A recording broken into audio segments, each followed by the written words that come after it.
据韩媒发布的消息显示，李在明在绝食第19天时健康恶化，陷入昏迷，被紧急送往医院救治。共同民主党发言人表示，李在明正在医院注射生理盐水，但其器官因绝食受到严重损害。虽然目前恢复了意识，但没有表明要停止绝食，可能会在医院继续绝食。此前该党已采取多种方式设法让李在明停止绝食，甚至连前总统文在寅派人劝阻都无济于事。执政党国民力量党党首金喜炫也在社交媒体发文，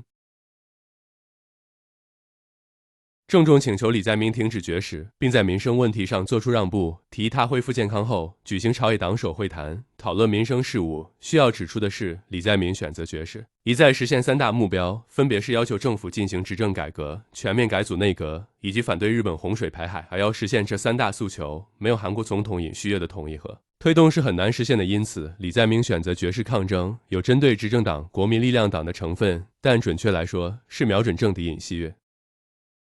包括支持日本核污水排海等问题，主要由尹锡悦拍板决定，这也就很好理解为何李在明会忽视金启山的请求，选择继续绝食抗争。到底对于李在明自残式的抗争方式，尽管在韩国政坛和民众中引起轰动效应，但大权在握的尹锡悦似乎不在乎，采取不回应不妥协的方式应对，并且在李在明被送往医院救治的数小时后，便授权韩国检方向李在明发布了逮捕令，以涉嫌贪腐渎职虚假作证的罪名提请法院批准逮捕李在明。不过，由于李在明是现任国会议员，院内享有未经国会同意不受拘留的特权，逮捕他需要经由国会批准拘留同意案。今年2月，李在明也被提请批捕过一次，最终因国会否决了相关提案而自动驳回。如今通过绝食事件，在党内和韩国民众中威望大增的李在明被拘捕的可能性不大。这只是尹锡悦警告李在明的一种手段。尹锡悦选择在政治对手身体最虚弱之时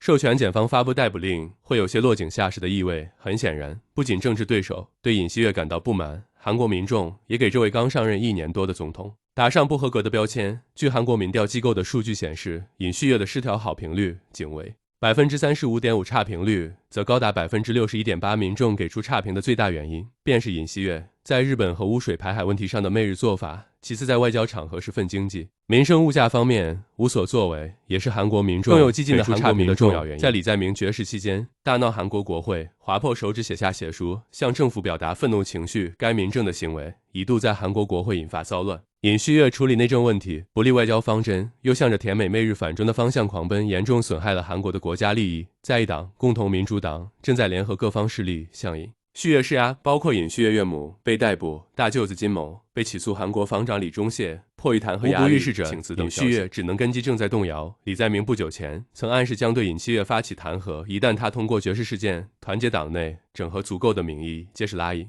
7月下马并非不可能。韩国政坛恐怕真要大变天。